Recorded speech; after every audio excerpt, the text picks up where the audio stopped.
Peter, how are you today? Oh, very good, thanks. That's good. Can I give you a coffee or anything? Oh, no, I'm fine, thank you. Okay, no worries. We'll just get started.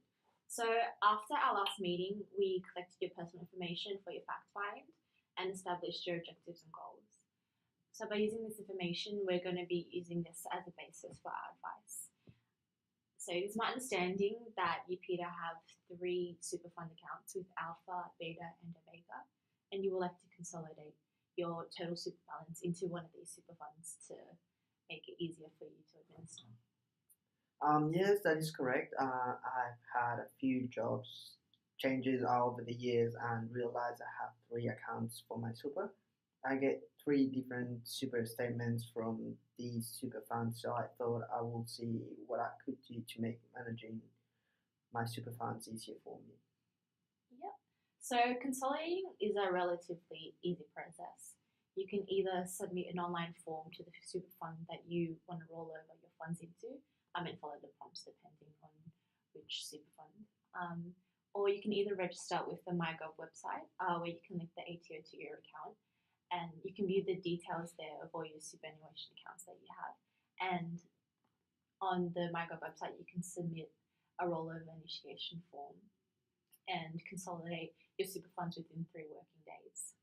But to make the process even smooth, before you submit the forms, you will need to make sure that you have the Australian business number of the 2 super funds that you want to roll out of, and you also need your tax file number and the membership number of the 2 accounts that you want to roll out of. Well, that's easier than I thought. Now that I know how to consolidate my super funds, which of the three did you recommend that I keep? So we would advise you to roll over the total super balance of 30,000 into the Alpha Super Fund. We have evaluated the different super funds, Alpha, Beta, and Omega, by totaling the super balance and then making superannuation projections of what you could receive when you retire, after deducting taxes, investment fees, and insurance premiums. So the Alpha Super Fund ended up outperforming Beta and Omega in the projections after deducting the fees, taxes, and also accounting for inflation. Peter, you also wanted the super fund to be in line with your risk profile as a balanced investor.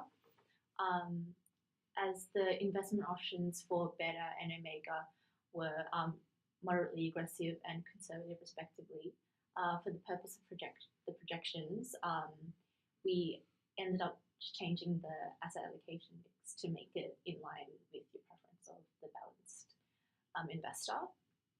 So if you wanted to roll over instead into Beta and Omega, there might be switching fees from changing from the moderately aggressive or the conservative to a balanced allocation mix. So you'll have to keep that in mind. However, the most important consideration was the fact that you have existing insurance inside Alpha. Beta and Omega super funds don't have insurance. So if you were to roll over the balance inside those super funds, you will need replacement cover during the process and consolidation. And in this event, you may lose some insurance benefits that you're paying for within Alpha. So you need to check the product disclosure statements of Beta and Omega and outweigh their life cover and the total permanent disability insurance covers they offer.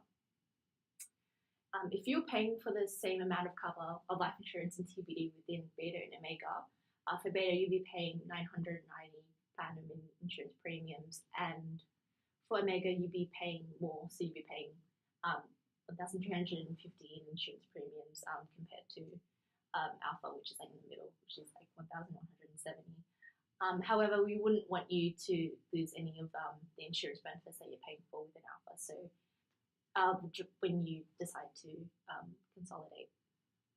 So after consolidating the 30,000 into Alpha, that'll make your super easier to manage by reducing the amount of fees that you're paying instead of just paying across all the 3 super funds.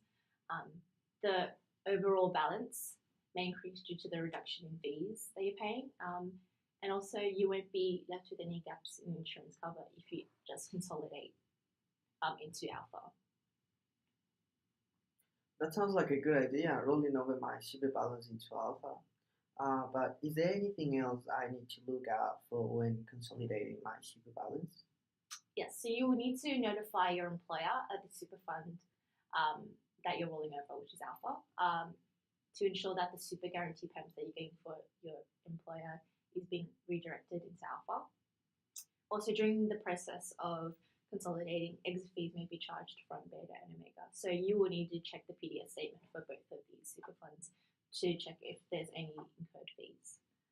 But despite all these risks and implications of our advice, I truly feel that we are accommodating and we have met your goals of making your super easier to administer. But you should still think about it. Take the discussion paper home, and if you have any questions, just please let me know. Yes, definitely. We will read over the discussion paper and have a think about it, whether we want to follow your recommendations. Um, Thank you. thank you.